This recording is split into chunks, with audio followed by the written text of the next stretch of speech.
নমস্কার, আমার চ্যানেলে আবার আপনাদের সবাইকে স্বাগত জানিয়ে আজকে নতুন ভিডিও শুরু করছি। বন্ধুরা, যারা তোমরা পশ্চিমবঙ্গে থাকো, আমি মনে করি তোমরা সবাই কিন্তু খুব লাকি।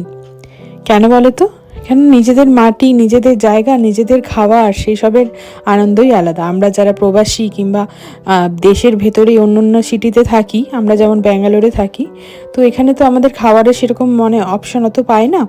তো শীতকাল এলেই মনটা খেজুর গুড় করতে থাকে।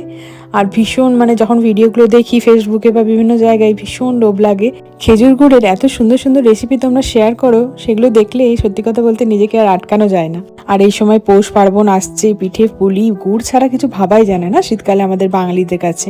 তো অনলাইনে এক দিদির কাছ থেকে আমি 2 বছর হলো এরকম অনলাইনে গুড় কেনা শুরু করেছি। গুড়, ঝোলা গুড়, বিভিন্ন রকম বেঙ্গলি অথেন্টিক ফুড আইটেম উনি বিক্রি করেন। ওই দিদির কাছ থেকে আমি নিই। ফেসবুক লাইভ থেকে নিই ঠিকই, কিন্তু স্বাদে গন্ধে ওনার জিনিস অতুলনীয়।